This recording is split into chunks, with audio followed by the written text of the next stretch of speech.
Praise the Lord. Praise the Lord. Hallelujah. Amen. கர்த்தர் நல்லவர். ஆமென். எல்லாரும் ஆயத்தமாக இருக்கிறீங்களா? கர்த்தருடைய வார்த்தையை கேட்கறதுக்கு ஆயத்தமாக இருக்கீங்களா? ஹல்லேலூயா. ஓகே. ஸோ பெட்ரோல் இல்லாத வண்டி ஓடுமா? இல்லைங்களா? சரி. பாத்திரம் வெறும் தண்ணியில் கழுவுனா இது போகுங்களா? அந்த எண்ணெய் இது போகாது இல்லைங்களா? அதுக்கு அந்த சோப் யூஸ் பண்ண தான் போகும். ஆமாம் இல்லைங்களா? ஸோ எல்லா காரியத்திலையும் அது இல்லைன்னா இது இல்லைன்ற மாதிரி காரியம். ஆமாம் இல்லைங்களா? அது இருந்தால் இது இருக்கும் அப்படின்னு சொல்லலாம். ஆமாம் இல்லைங்களா? பெட்ரோல் இருந்தால் வண்டி ஓடும். அதே போல் இன்றைக்கி மெசேஜோட டைட்டில் அது இல்லைன்னா இது இல்லை. சரிங்களா? அதுதான் மெசேஜோட டைட்டில். அது இல்லைன்னா இது இல்லை அப்படின்னு சொல்லிட்டு. சரி, ஓகே. ஸோ என்னென்ன அந்த விஷயங்க அப்படின்றது 3 பாகமாக நாங்கள் பார்க்கலாம். சரிங்களா? எவ்வளோ பாகங்க? 3 பாகம் இல்லைங்களா? ஓகே. முதலாவது நாங்கள் பார்க்க போகிற விஷயம் விசுவாசம் கிரியை. விசுவாசம் கிரியை, இது 2 விஷயத்தை நாங்கள் பார்க்கலாம். இதில் எது முக்கியம்? எது முக்கியங்க? எவ்வளோ விசுவாசம்னு சொல்கிறவங்கலாம் கை தூக்குங்க. விசுவாசம் முக்கியம் அப்படின்னு சொல்லுவாங்க, கை தூக்குங்க. ஓகே. கிரியை முக்கியன்றவங்கெல்லாம் கை தூக்குங்க. ரெண்டுத்துமே கை தூக்காதவங்க கை தூக்குங்க. ரெண்டுமே முக்கியம், ரெண்டுமே முக்கியம் அப்படின்னு சொல்கிறவங்க கை தூக்குங்க. எல்லாத்துக்கும் எல்லாரும் கை தூக்குனா எப்படி? சரி, ஓகே. ஸோ எதுக்காக விசுவாசம் முக்கியம்? இன்னைக்கு மெசேஜ் நீங்கள் தான் தரீங்க. எதுக்கு விசுவாசம் முக்கியம்?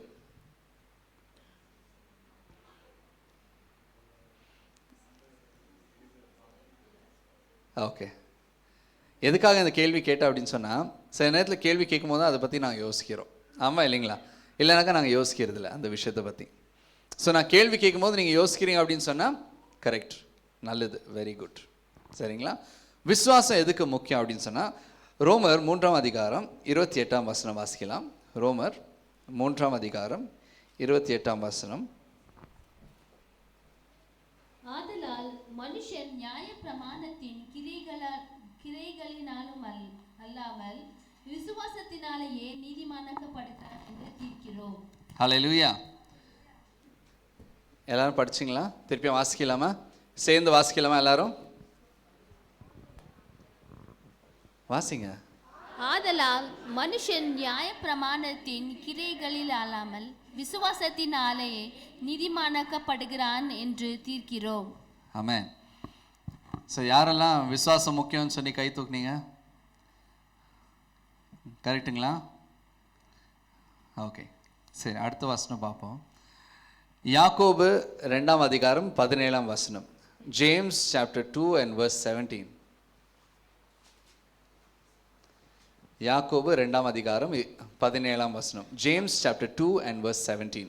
அப்படியே விசுவாசமும் கிரியைகளில் இல்லாதிருந்தால் தன்னிலே தானா செத்ததா இருக்கும். இது என்ன சொல்லுதுங்க?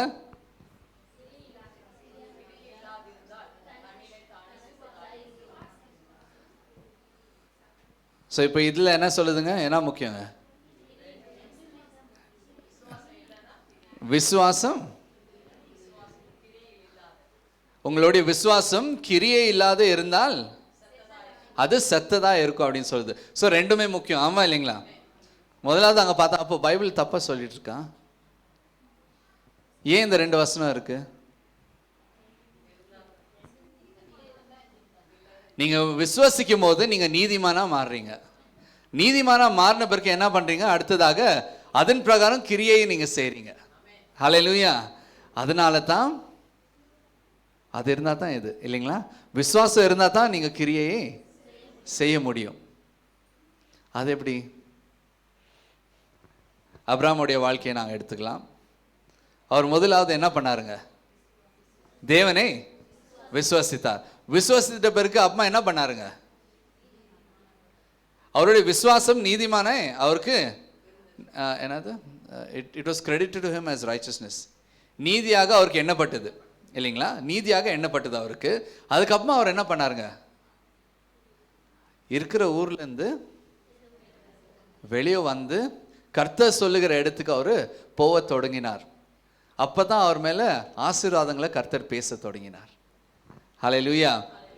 ஸோ விசுவாசம் முக்கியம். ஆனால் விசுவாசம் ஆன பிறகு நீங்கள் நீதிமானே கர்த்தர் அது என்னென்ன பிறகு நீங்கள் என்ன செய்ய போறீங்கன்றது முக்கியம். நீ கிறிஸ்டியனா? ஆமாம், நான் கிறிஸ்டியன். அதுக்கு மேலே நீங்கள் என்ன பண்ணுறீங்க, அதுதான் முக்கியம். விசுவாசிக்கிறீங்க, இயேசுபா விசுவாசிக்கிறீங்க, ஆனால் அதுக்கு மேலே நாங்கள் என்ன செய்யறதுன்னு தான் முக்கியம். அப்ரஹாம் அந்த இடத்துல இருந்து விட்டு வேற இடத்துக்கு போகும்போது தான் என்ன ஆச்சுங்க, கர்த்தர் அவர் இடத்துல பேச தொடங்கினார். கர்த்தர் அவர் இடத்துல ஆசீர்வாதங்களை பேச தொடங்கினார், அதை நிறைவேற்ற தொடங்கினார். ஹல்லேலூயா.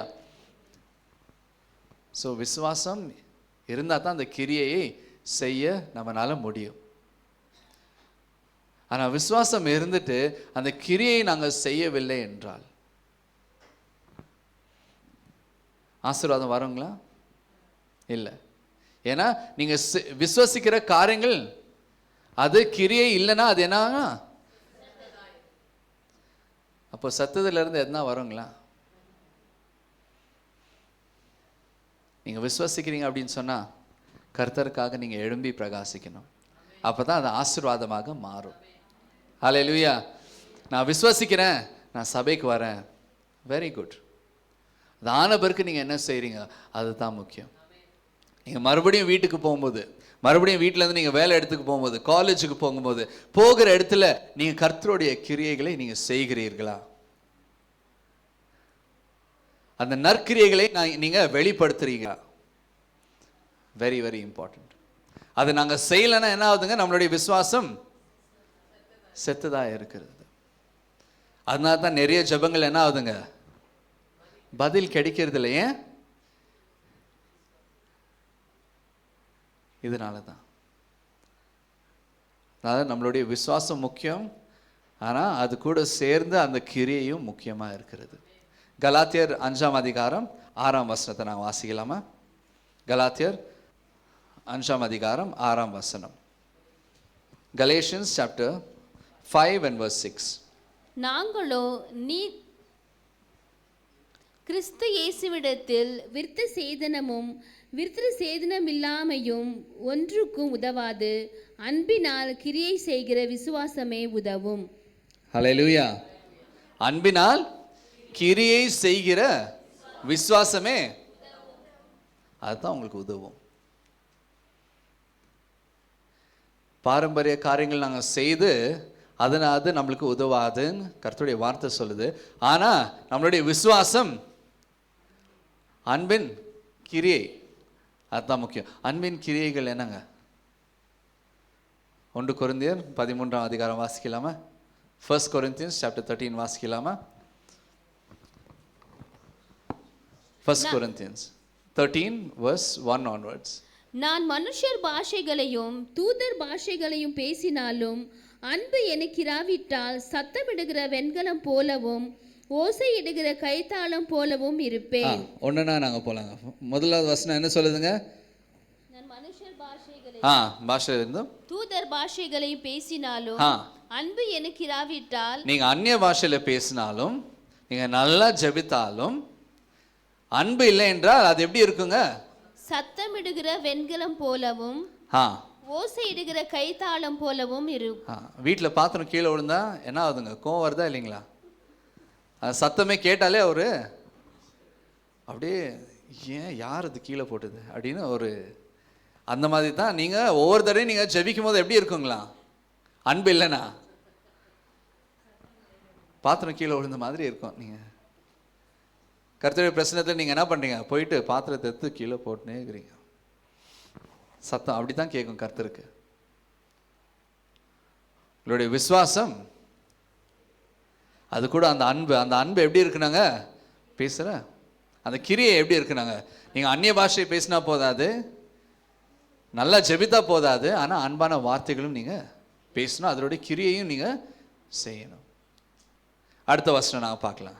நான் தீர்க்க தரிசன வரத்தை உடையவனாய் இருந்து சகல ரகசியங்களையும் சகல அறிவையும் அறிந்தாலும் மலைகளை பேர்க்கத்தக்க சகல விசுவாசம் உள்ளவனாய் இருந்தாலும் அன்பு எனக்கு இராவிட்டால் நான் ஒன்றும் இல்லை.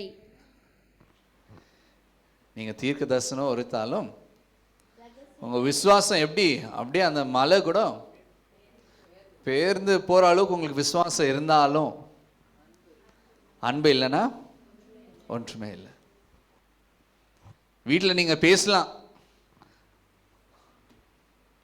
ஜெபிக்கல, அதனால தான் உனக்கு எப்படி ஆயிடுச்சு. ஆனால் நாங்கள் அது செய்யும் போது தான் அங்கே அந்த அன்பு வெளிப்படுது. பாருப்பா, நான் செய்கிறேன், எனக்கு இந்த ஆசீர்வாதம் இருக்குது, உனக்கு ஆசீர்வாதம் தேவையா, நீ செய் அப்படின்னு சொல்லும்போது அவங்க செய்வாங்க. ஒரே விஷயம்தான் சொன்னோம், ஆனால் வேறு வேறு மாதிரி சொன்னோம். ஆமாம் இல்லைங்களா? அங்கே தான் அன்பு வெளிப்படுது. ஹல்லேலூயா. உங்களுடைய விசுவாசத்தினாலே வருகிற கிரியை அன்பாக இருக்க வேண்டும். நம்ம கிரியை அன்பில்லாத இருந்தால் என்னங்க எப்படி இருக்குங்க அந்த சத்தம்? எஸ். அடுத்த வசனம் நான் பார்க்கலாம். எனக்கு உண்டான யாவற்றையும் நான் அன்னதானம் பண்ணினாலும் என் சரீரத்தை சுட்டெரிக்கப்படுவதற்கு கொடுத்தாலும் அன்பு எனக்கு இராவிட்டால் எனக்கு பிரயோஜனம் ஒன்றும் இல்லை. நாங்கள் என்ன தானம் பண்ணாலும் 21 நாள் ஃபாஸ்டிங் இருந்து உடம்பெல்லாம் காஞ்சி கருவாடானாலும் அன்பு இல்லைன்னா. ஆனால் பாருங்கள், நாங்கள் எப்போல்லாம் ஜெபத்தை அதிகமாக நாங்கள் செய்கிறோமோ, எப்போ கர்த்தர்கிட்ட நெருங்குறோமோ அந்த நேரத்தில் தான் கோபம் அதிகமாக வரும். அதிகம் ஆகும்போது என்ன ஆகுதுங்க, அது நாங்களே சொல்லிப்போம், அது நீதியின் கோபம், நம்மளுக்கு சொல்லிப்போம். ஆனால் அது இல்லை. சாத்தானான என்ன பண்ணாங்க, நம்மளுடைய விசுவாசத்தை சாகடிக்கிறான். அந்த நற்கிரியைகளை என்ன பண்ணுறான் அவன், அதை நிறுத்திட்ட உடனே உங்கள் விசுவாசம் என்ன ஆகுது, சத்தவைகள் ஆகுது. அதனால நீங்கள் ஃபாஸ்டிங் பண்ணாலும் அது உபயோகமாக இருக்கிறது இல்லை. அதனால அன்பு இருக்க வேண்டும். நம்மளுடைய விசுவாசம் அதனுடைய நற்கிரியைகள் வெளிப்பட வேண்டும். ஹல்லேலூயா. புரியுதுங்களா? ஸோ விசுவாசம் இல்லைன்னா நற்கிரியைகள் இல்லை, நற்கிரியைகள் இல்லைன்னா இல்லைங்களா? ரெண்டுமே எப்படின்னா, க்ளவுஸ் யூஸ் பண்ணியிருக்கீங்களா?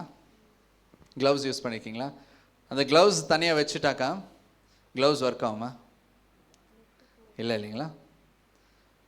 ஆனால் கை நனியக்கு தான் போடுறோம். ஆமாம் இல்லைங்களா? இப்போ க்ளவுஸ் இல்லாமல் கை அப்படியே போட்டோன்னா நனியும் இல்லைங்களா? ஆனால் ரெண்டும் ஒன்றா சேர்ந்தால் என்ன ஆகுங்க, வேலையும் ஆகும், கையும் நனியாது. அதே போல தான் விசுவாசமும் கிரியை. புரிஞ்சிச்சிங்களா? ஸோ அதனால் நாங்கள் என்ன பண்ணுங்க, நற்கிரியை விசுவாசத்தோடு கூட நாங்கள் செய்ய வேண்டும். ஆமென். அடுத்த வசனம் நான் வாசிக்கலாம். அன்பு நீடிய சாந்தமும் தயவும் உள்ளது, அன்புக்கு பொறாமை இல்லை, அன்பு தன்னை புகழாது, இருமாப்பாயிராது. இப்போ என்ன சொல்றாங்க, அங்க மேல என்னன்னு சொன்னாங்களோ கிரியைகள், அந்த கிரியையோட அர்த்தம் என்னன்னு இங்க சொல்லிட்டு இருக்காங்க பாருங்க. அன்பு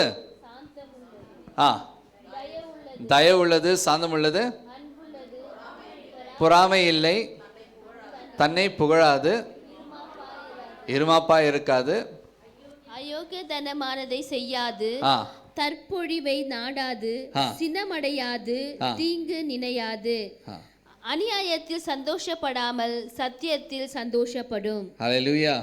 ஆமென். அநியாயத்தில் சந்தோஷப்படாது. ஸோ ஒவ்வொரு காரியமும் நாங்கள் பார்க்கும்போது பாருங்கள் எவ்வளோ அழகாக கொடுத்துருக்காங்க. ஸோ நம்மளுடைய அன்பின் நற்கிரியைகள் முக்கியமானது. அன்பின் நற்கிரியைகள் விசுவாசத்தோடு கூட நாங்கள் செய்யும் போது அது ஒரு ஆசீர்வாதமாக மாறும். ஹல்லேலூயா. எல்லாருக்கும் புரிஞ்சுங்களா? ஸோ எது முக்கியங்க இப்போ, விசுவாசமா இல்லை கிரியா இல்லை ரெண்டுமேவா? ரெண்டும் முக்கியம் இல்லைங்களா? ஓகே. ஸோ இது இருந்தால் தான் இது. ஓகே. அடுத்த நெக்ஸ்ட் பகுதி, கிருபையும் மன்னிப்பும். கிருபையும் மன்னிப்பும் எது முதல் வருதுங்க? கிருபை முதல்ல வருது இல்லைங்களா? அதுக்கப்புறமா ஆனால் மன்னித்தாலும் நம்மளுக்கு கிருபை கிடைக்குது. ஆமாம் இல்லைங்களா?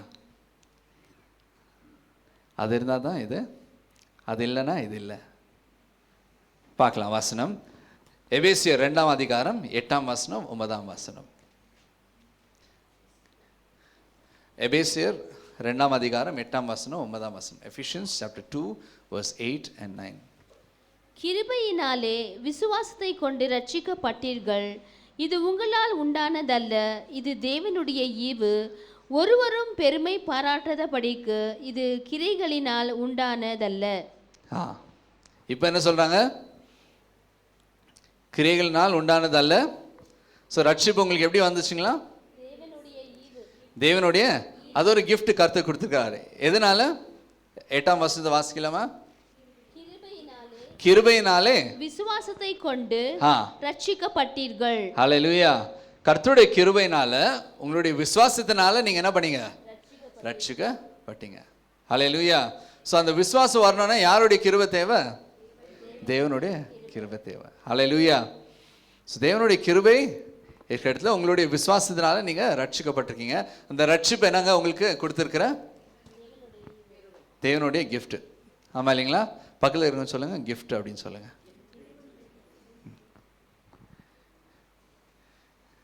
gift எதுக்கு? எப்போ நாங்கள் தரோம் gift?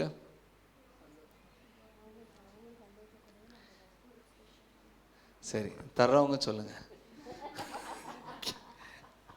எல்லாரும் கிஃப்ட்னா அப்படியே ரொம்ப முறைச்சு பார்க்குறீங்க. gift எப்போ தராங்க?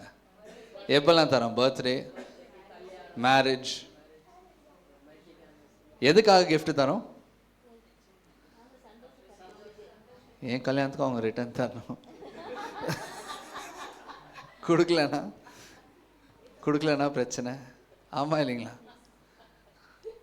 பேர் எழுதியிருப்பான், மறந்துடாத. அந்த மொழியில் பேர் எழுதி கொடு. ஆனால் gift நாங்கள் எதுக்கு தரோம்? எதிர்பார்க்காத நாங்கள் கொடுக்குறோம். ஹல்லேலூயா. அந்த gift நாங்கள் எதுக்காக தரோம்?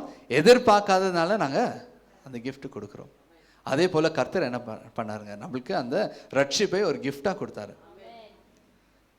ரட்சிப்பை நம்மளுக்கு கிஃப்டாக கொடுத்து அது கூட நாங்கள் என்ன பண்ணுறது? நம்மளுடைய கடமை.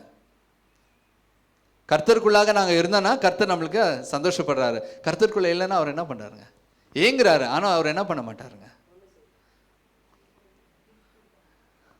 ஏன்னா அது கிஃப்ட். அது ஹல்லேலூயா. ஸோ அதனால் கர்த்தர் கிருபை கொடுத்துருக்கிறாரு. அந்த கிருபை அது ஒரு gift நம்மளுக்கு. அந்த ரட்சிப்பு ஒரு gift. அந்த gift எப்படி வந்துச்சு? அவருடைய கிருபையினால, நம்மளுடைய விசுவாசத்தினால.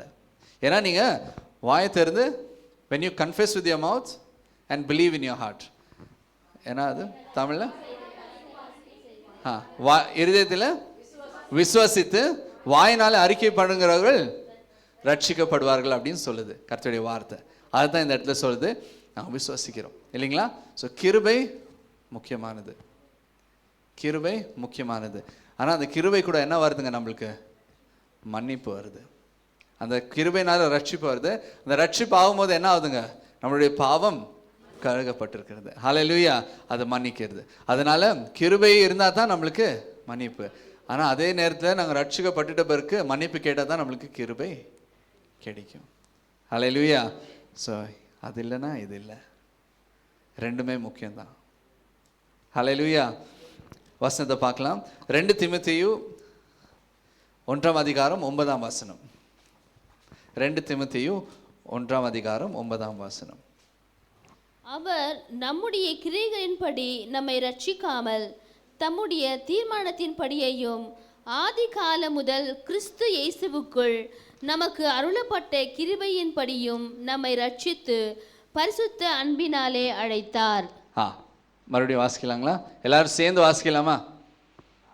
அவர் நம்முடைய கிரியைகளின்படி நம்மை ரட்சியாமல் தம்முடைய தீர்மானத்தின்படியையும் ஆதி காலம் முதல் கிறிஸ்து இயேசுவுக்குள் நமக்கு அருளப்பட்ட கிருபையின்படியும் நம்மை ரட்சித்து பரிசுத்த அன்பினாலே அழைத்தார். ஹல்லேலூயா.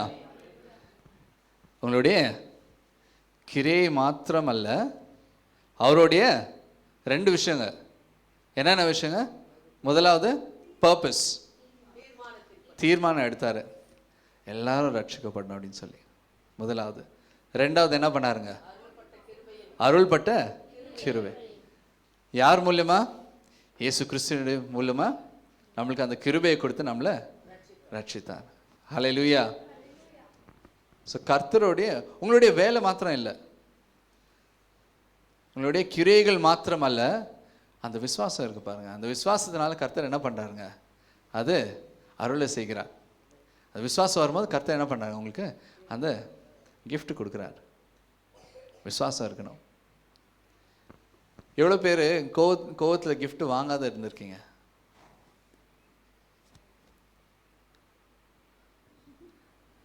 பண்ணியிருக்கோம் சில பேர். கிஃப்டே வேணாம், ரொம்ப பண்ணுற நீ.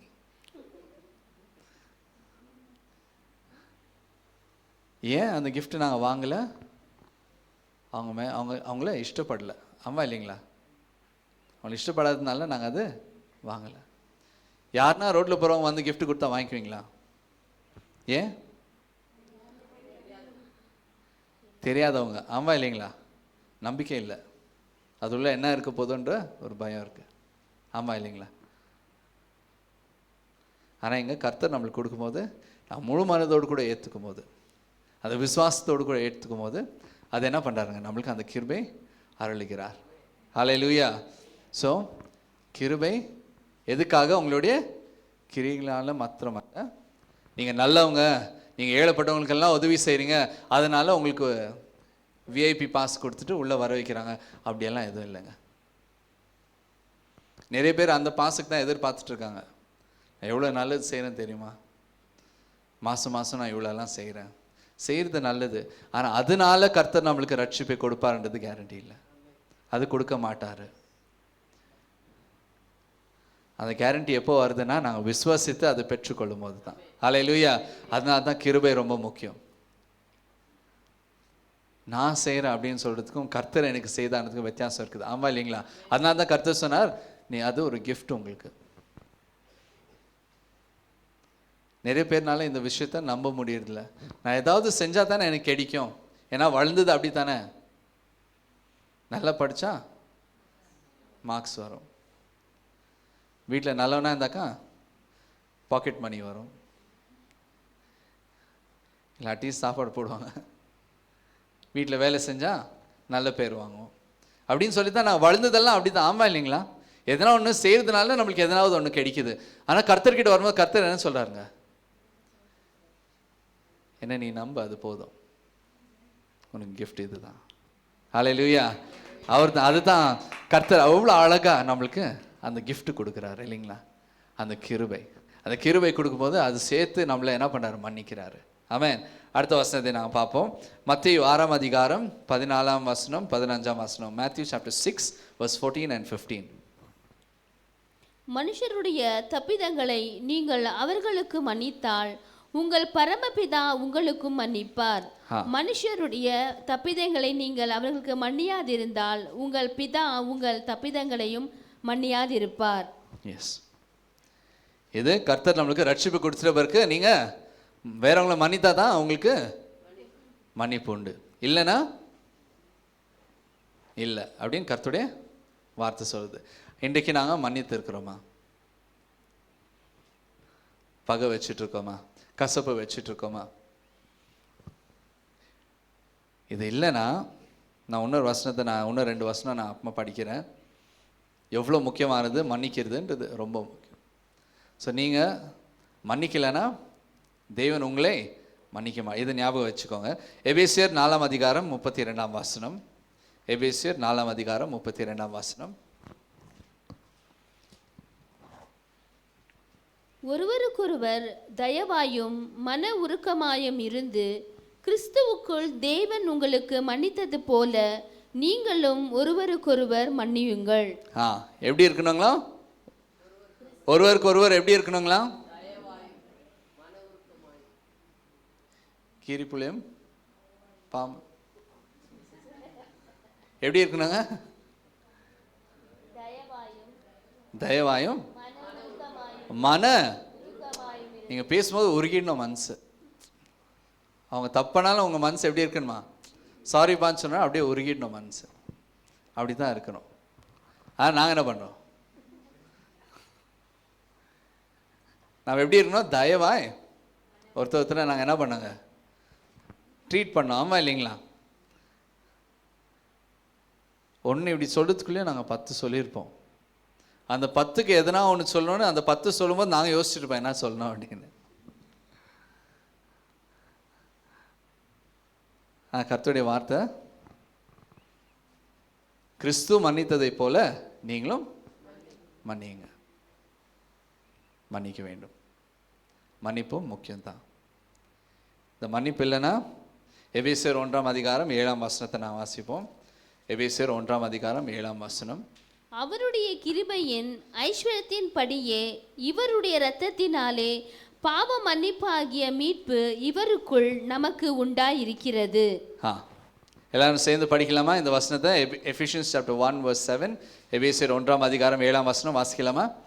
அவருடைய கிருபையின் ஐஸ்வர்யத்தின் படியே இவருடைய இரத்தத்தினாலே பாவ மன்னிப்பு ஆகிய மீட்பு இவருக்குள் நமக்கு உண்டாயிருக்கிறது. ஹல்லேலூயா. ஒரு பாகமா படிக்கலாமா? ஃபர்ஸ்ட், அவருடைய கிருபையின் ஐஸ்வர்யத்தின் படி. ஓகே, அவருடைய கிருபையின் ஐஸ்வர்யத்தின் படியே. ஸோ அந்த கிருபையை அவர் என்ன பண்ணுறாரு? அது ஒரு பொக்கிஷமாக பார்க்குறாரு இல்லையா? அந்த ஐஸ்வர்யத்தின் படியே அப்போ எவ்வளோ இருக்குங்க? எக்கச்சக்கமாக இருக்கு இல்லைங்களா? அடுத்தது, யாருடைய ரத்தத்தினாலே? இயேசுவின் ரத்தத்தினாலே பாவ மன்னிப்பாகிய மீட்பு. எங்கேருந்து வந்துச்சுங்க? அவருடைய கிருபையின் ஐஸ்வர்யத்தினாலே நம்மளுக்கு வந்திருக்குது என்னங்க? பாவ மன்னிப்பு. அதுலேருந்து நம்மளுக்கு என்ன மீட்பு இருக்கு? மீட்பு அப்படின்னு சொன்னா என்னங்க? ரிடீம்டு இல்லைங்களா? ரிடீம், நம்மளே மீட் எடுத்திருக்கிறார் இல்லைங்களா? ஸோ அவருடைய ரத்தத்தினால நம்மளுக்கு அந்த மீட்பு கிடைக்குது. அடுத்தது என்ன வாசிங்க? இவருக்குள் நமக்கு உண்டாயிருக்கிறது. இவருக்குள் என்ன இருக்குங்க? என்ன உண்டாயிருக்கிறதுங்க? கிருபையும், அந்த கிருபையினால நம்மளுக்கு அந்த மன்னிப்பு, அந்த மன்னிப்பினால நம்மளுக்கு அந்த மீட்பு, இதெல்லாமே உண்டாயிருக்கிறது. ஹல்லேலூயா. ஸோ கிருபையும் மன்னிப்பும் முக்கியமானது. ஆமா இல்லைங்களா? ஆனால் மன்னிக்கலைன்னா அந்த கிருபை கிடைக்காது. ஃபர்ஸ்ட் பார்த்தோம், அந்த கிருபையினால தான் நம்மளுக்கு ரட்சிப்பு உண்டாச்சு. கிருபையினால விசுவாசம், விசுவாசத்தினால ரட்சிப்பு உண்டாச்சு. இப்போ ரட்சிப்பு உண்டாயிற்று. ஆனால் இப்போ நாங்கள் மன்னிக்கலைன்னா என்ன ஆகுங்க? அந்த கிருபையின் ஐஸ்வர்யத்திலேருந்து நம்மளுக்கு அது பங்கு பெற முடியாது. அதனால் நாங்கள் என்ன பண்ணுங்க? மன்னிக்கணும். கிருபை இல்லாத மன்னிப்பு இல்லை, ஆனால் அதே நேரத்தில் மன்னிப்பு இல்லாத கிருபையும் கிடைக்காது. இப்போ ரட்சிக்கப்பட்ட கர்த்தரை எனக்கு கொடுத்துருக்கா? இல்லை. தொடர்ந்து நாங்கள் என்ன பண்ணோங்க? ஒவ்வொரு நாளும் நம்மளுடைய விசுவாசத்தை எக்ஸசைஸ் பண்ணோம். ஏன்னா பயிற்சி, பைபிள் சொல்லுதுங்க, நான் சொல்ல. ஒவ்வொரு நாளும் நாங்கள் என்ன பண்ணோங்க? விசுவாசத்தில் நாங்கள் பயிற்சி. we have to exercise our faith அப்படின்னு இங்கிலீஷில் அந்த வார்த்தை இருக்குது. ஸோ பயிற்சி பண்ணணும். அது எப்படி? அந்த விசுவாசம் எப்படி இருக்கணுங்க? கிரியை உள்ளதாக இருக்கணும். அந்த கிரியை எப்படி இருக்கணுங்க? அந்த கிரியை மன்னிக்கிறதாகவும் இருக்கணும். அன்பு, அன்பு இருக்கிற இடத்துல என்ன இருக்குங்க? மன்னிப்பு கண்டிப்பாக இருக்கு. ஏன்னா இயேசு கிறிஸ்துவானவர் நம்மளை அவருடைய ரத்தத்தினால மன்னித்தார். ஹல்லேலூயா. அப்போ நாங்களும் என்ன பண்ணுங்க? அந்த விசுவாசத்தின் கிரியை எங்கே வந்து முடியணுங்க? மன்னிப்பில் வந்து அது முடியணும். ஹல்லேலூயா. அது எப்படி நடக்கும்ன்றது அடுத்ததாக நாங்கள் பார்க்கலாம். இன்னொரு வசனம், சரி, அடுத்த பாகத்துக்கு நாங்கள் வரலாம். ஜெபம். ஜெபம் செய்கிறது கட்டளையா இல்லை அது ஒரு மன மகிழ்ச்சியா? மன மகிழ்ச்சியை செய்கிற விஷயமா இல்லை ஒரு கட்டளையா நாங்கள் செய்யணுமா? ஆமா.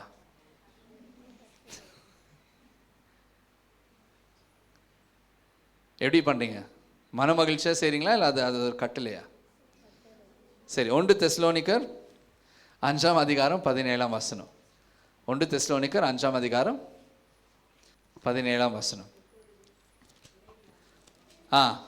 இடைவிடாமல் இது மன மகிழ்ச்சியா சொன்னதா இல்லை எப்படிங்க? எப்படி இது செய்யணுங்க?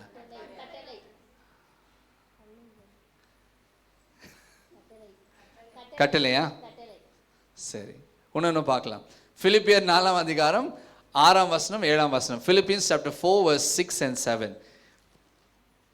பிலிப்பியர் 4ஆம் அதிகாரம் 6ஆம் வசனம் 7ஆம் வசனம். நீங்கள் ஒன்றுக்கும் கவலைப்படாமல் எல்லாவற்றையும் குறித்து உங்கள் விண்ணப்பங்களை ஸ்தோத்திரத்தோடு கூடிய ஜெபத்தினாலும் வேண்டுதலினாலும் தேவனுக்கு தெரியப்படுத்துங்கள். அப்பொழுது எல்லா புத்திக்கும் மேலான தேவ சமாதானம் உங்கள் இருதயங்களையும் உங்கள் சிந்தனைகளையும் கிறிஸ்து இயேசுவுக்குள்ளாக காத்துக்கொள்ளும். இது கட்டளையா இல்ல? இந்த வசனம் என்ன படிச்சதுல உங்களுக்கு என்ன புரிஞ்சுச்சுங்க? படிச்சே முடிக்கல, அதுக்குள்ளே கேள்வி கேட்குறீங்க. சரி, இன்னொரு தடவை படிக்கலாம், எல்லாம் சேர்ந்து படிக்கலாம். எல்லாம் சேர்ந்து படிக்கலாம். எஸ். நீங்கள் ஒன்றுக்கும் கவலைப்படாமல் எல்லாவற்றையும் குறித்து உங்கள் விண்ணப்பங்களை ஸ்தோத்திரத்தோடு கூட வேண்டுதலினாலும் தேவனுக்கு தெரியப்படுத்துங்கள். தேவனுக்கு தெரியப்படுத்துங்கள். அது எப்படி இருக்குங்க? படுத்துங்கள் அப்படின்னு சொல்லலாம். கட்டளையா? ஓகே, சரி, பரவாயில்ல. நெக்ஸ்ட்.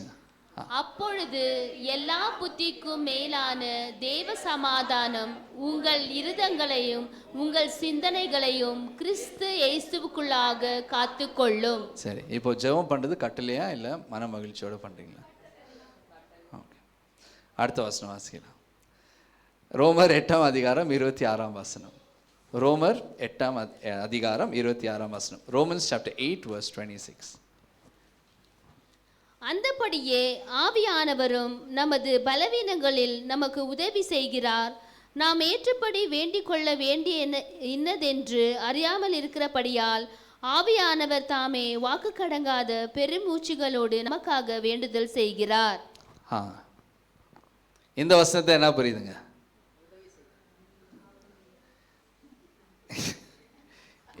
இப்போ இது கட்டளையா இல்ல மன மகிழ்ச்சியோட செய்கிற விஷயமா இல்ல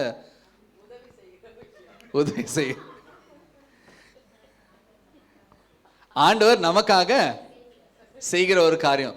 ஸோ இந்த இடத்துல நான் என்ன எதுக்காக இந்த வசனம், சரி இன்னொரு வசனத்தை பார்த்துட்டு அதுக்கப்புறம் நான் சொல்றேன். 1 தீமோத்தேயு 2ஆம் அதிகாரம் 1ஆம் வசனம். எவ்வளோ வசனம் சொல்றாரு இவர். எஸ், 1 தீமோத்தேயு 2ஆம் அதிகாரம் 1ஆம் வசனம் 2ஆம் வசனம். அட்லீஸ்ட் நீங்கள் இந்த சண்டே இவ்வளோ பைபிள் ஓப்பன் பண்ணிங்கன்னா கொஞ்ச நாள் பேஜ் எல்லாம் ஒட்டாமல் இருக்கும். அதுக்கு தான். சரி, 1 தீமோத்தேயு 2ஆம் அதிகாரம் 1ஆம் வசனம் 2ஆம் வசனம். நான் பிரதானமாய் சொல்லுகிற புத்தி என்னவெனில் எல்லா மனுஷருக்காகவும் விண்ணப்பங்களையும் ஜபங்களையும் வேண்டுதல்களையும் ஸ்தோத்திரங்களையும் பண்ண வேண்டும். நாம் எல்லா பக்தியோடும் நல்லொழுக்கத்தோடும் கலங்கம் இல்லாமல் அமைதுள்ள ஜீவனம் பண்ணும்படிக்கு ராஜாக்களுக்காகவும் அதிகாரம் உள்ளவர்கள் யாவருக்காகவும் அப்படியே செய்ய வேண்டும். எஸ். ஸோ ஃபர்ஸ்ட் வேர்ஸ்ல என்ன சொல்லுது? முதலாவது நீங்க என்ன பண்ணுங்க? முதலாவது நீங்க என்ன பண்ண? எல்லா மனுஷருக்காக நீங்க என்ன பண்ணுங்க? முதலாவது விண்ணப்பம் செய்யணும். ஸோ ஜெபிக்கணும் இல்லைங்களா? ஸோ இதெல்லாம் பாருங்க, இந்த வசனத்தெல்லாம் நான் பார்க்கும்போது ஜெபம் நாங்கள் தொடங்கும் போது அது ஒரு கட்டளையாக நாங்கள் தொடங்குறோம். ஆனால் அது செய்ய தொடங்கி அது தொடர்ந்து நாங்கள் செய்யும் போது அது ஒரு மன மகிழ்ச்சியாக மாறுது. ஹல்லேலூயா. அதனால தான் ஆவியானவர் என்ன பண்ணுறாருங்க, உங்களுக்கு என்ன ஜெபிக்கணும்னு தெரியலன்னா நீங்கள் மன மகிழ்ச்சியோடு ஜெபிக்கும் போது அவர் உங்களுக்கு சொல்லி கொடுக்குறாரு. ஹல்லேலூயா. அந்த ஜெபம் கட்டளையாக இருந்து அது தொடர்ந்து நீங்கள் செய்யும் போது அது ஒரு மன மகிழ்ச்சியாக மாறுகிறது. அப்போ தான் ஆவியானவர் சந்தோஷப்பட்டு உங்களுக்கு என்ன பண்ணுறாருங்க, உதவி செய்கிறாரு. அந்த உதவி செய்கிற அளவுக்கு நாங்கள் என்ன பண்ணாங்க, அந்த கட்டளையே நாங்கள் தொடர்ந்து நாங்கள் செய்யணும். ஹல்லேலூயா. ஜெபிக்கிறேன், போர் அடிக்குது. உண்மையா ஜெபிக்கிறேன், போர் அடிக்குது. என்ன பாயிண்ட்ஸ் ப்ரேயர் பண்ணணும்னு தெரில. நிறைய பேர் நான் சொல்ல மாட்டீங்க, ஆனால் நான் சொல்கிறேன். என்ன பாயிண்ட் ப்ரேயர் பண்ணுறது? வீட்டுக்கு முடிச்சாச்சு, ஃபேமிலி எல்லாம் ஆயிடுச்சு, வேலை ஆயிடுச்சு, பசங்க ஸ்கூல் ஆயிடுச்சு, அதுக்கப்புறமா எனக்கு எதனா தேவை இருக்கும் அதுக்காக ஜெபிச்சோம், 15 நிமிஷம் ஆச்சு, அதுக்கப்புறமா என்ன ஜெபிக்கிறது? அதுக்கப்புறமா சரி நம்ம கர்நாடகா பெங்களூருக்கெல்லாம் ஜெபிச்சா கொஞ்சம் டைம் ஜாஸ்தி ஆகும், சரி அதுக்காக ஜெபிக்கலாம். அதுக்கப்புறமா இந்தியாவுக்கும் ஜெபிச்சிடலாம், ஒரேடியா முடிச்சா ஒரு 1/2 hour. அப்படி நாங்கள் ஜெபிக்கிறோமா? இல்லை, கர்த்தாவே என்னை நீங்கள் வழி நடத்துங்க, நான் உங்கள் சமூகத்தில் உட்கார்றேன், நீங்கள் எனக்கு உதவி செய்யுங்க, இன்றைக்கி நான் எதுக்காக நான் ஜெபிக்கணும். அப்படி நாங்கள் ஜெபிக்கும் போது அது மன மகிழ்ச்சியோடு கூட வருகிற காரியம். ஹல்லேலூயா. அது செய்யும் போது பாருங்க, சங்கீதம் 37:4 இப்படியாக நம்மளுடைய ஜெபங்கள் மாறும். Psalm 37:4. கர்த்தரிடத்தில் மனமகிழ்ச்சியாயிரு, அவர் உன் இருதயத்தின் வேண்டுதல்களை உனக்கு அருள் செய்வார். ஹல்லேலூயா, ஹல்லேலூயா. நீங்க கர்த்தரிடத்தில் மன மகிழ்ச்சியா இருக்கும். எப்படி? ஜெபத்துல தான் நாங்கள் மன மகிழ்ச்சியா இருக்க முடியும். ஆமா இல்லைங்களா? அப்படி இருக்கும்போது கர்த்தர் என்ன பண்றாருங்க?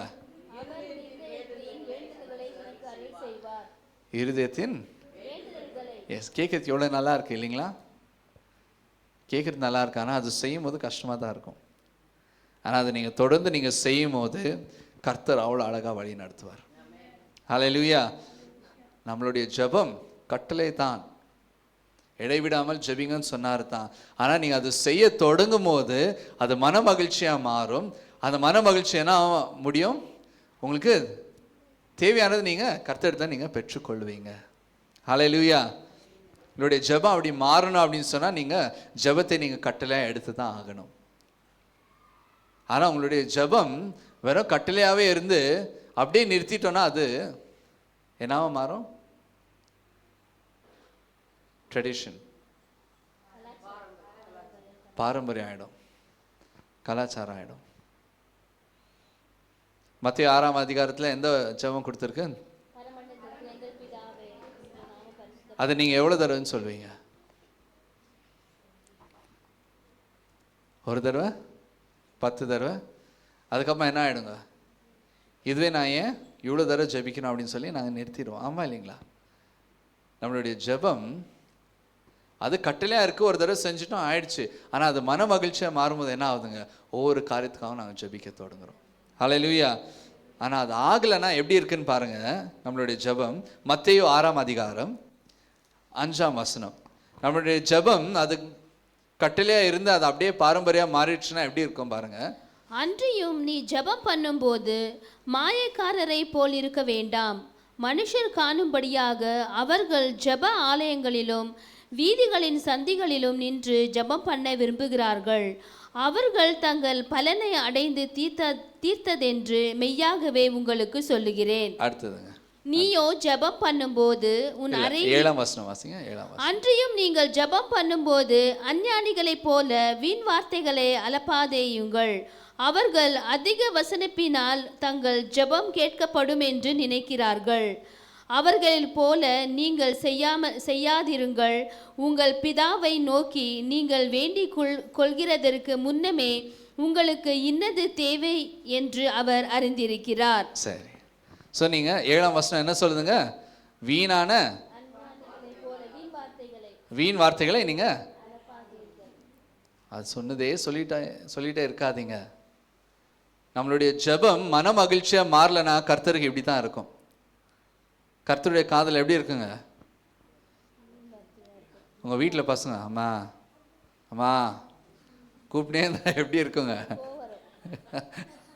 கர்த்தருக்கு அப்படி தான் இருக்கும். அது ஒரு அருவருப்பாக மாறும்.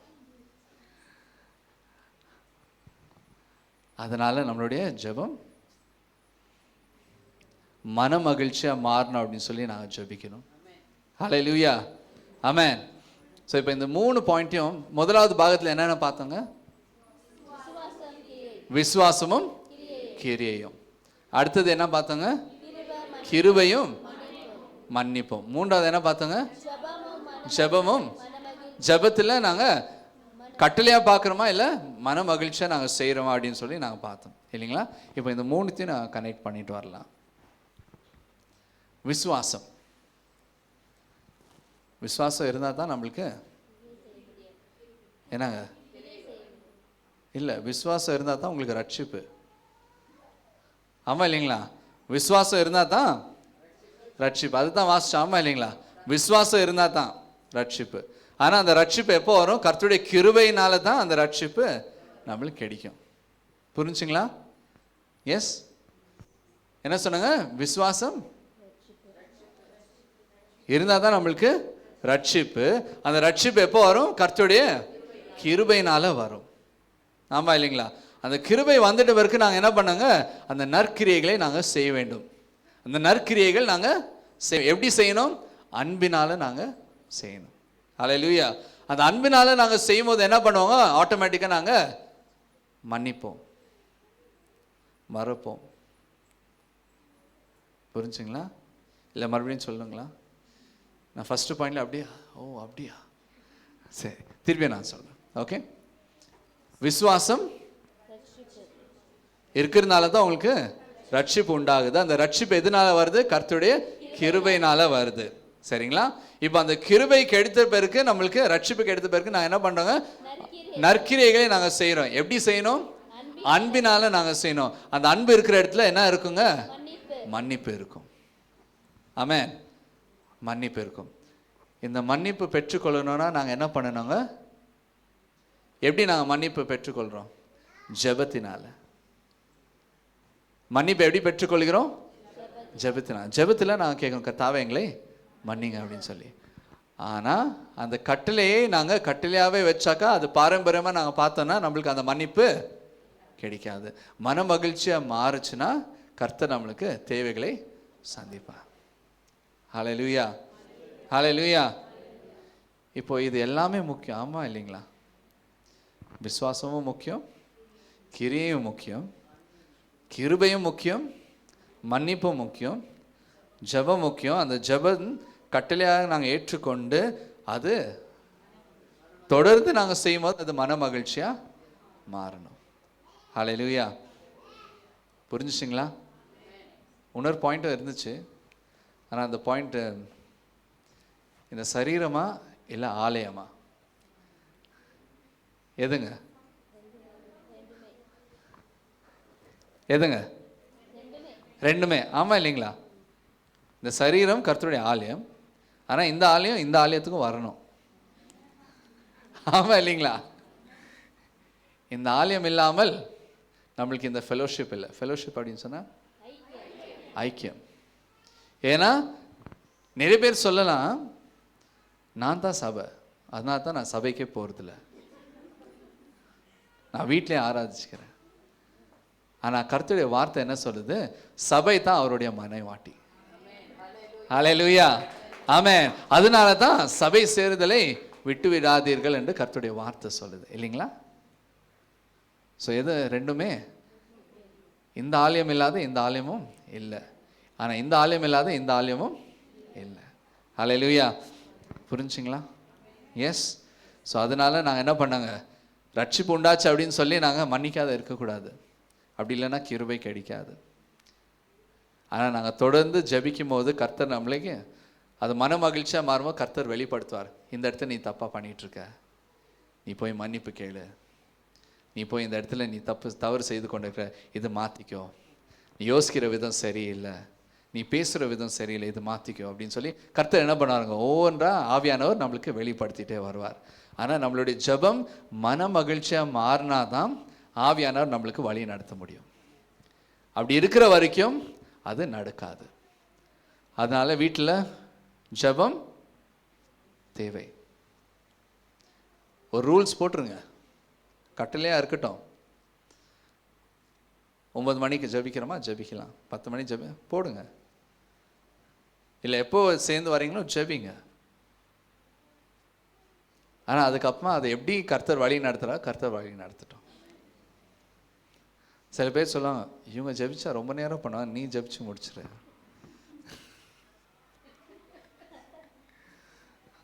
அப்படின்னு சொல்கிறவங்க இருக்காங்க. இவன் ஐயோ வானா, நீ ஜெபி, ராத்திரி ஆச்சு, சீக்கிரமாக ஜெபிச்சு முடிக்கணும். ஆனால் சேர்ந்து ஜெபிக்கும் போது கர்த்தர் வழி நடத்தட்டும். ஹல்லேலூயா. ஸோ என்னன்னா, விசுவாசம் அது கூட கிரியையும் முக்கியம், கிருபை மன்னிப்பும் முக்கியம், ஜெபம் அது கட்டளையாக இருக்கணும், ஆனால் அது மன மகிழ்ச்சியாக மாற வேண்டும். ஹல்லேலூயா. அப்பமா இந்த ஆலயம் ரெண்டுமே முக்கியமானது. இந்த கூடுதலை நாங்கள் மிஸ் பண்ணக்கூடாது. அதனால தான் ஆகஸ்ட் 15 நாங்கள் பிளான் பண்ணியிருக்கிறோம்.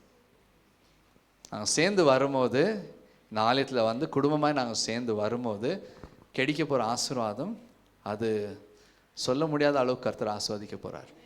அதனால் நீங்கள் என்ன பண்ணுங்கள், எவ்வளோ நீங்கள் முடியுதோ நீங்கள் தயவுசெய்து நீங்கள் வந்து சேருங்க. நிச்சயமாக ஒரு பெரிய ஆசீர்வாதம் இருக்குது, ஒரு பெரிய ஆசீர்வாதம் இருக்குது.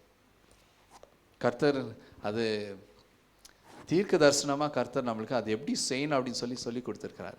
அப்படி நாங்கள் செய்யும் போது என்ன ஆகுதுன்னா, கர்த்தருடைய கீழ்ப்படிதல் அது இருக்கிற இடத்துல அவருடைய வல்லமை இறங்கும். ஹல்லேலூயா.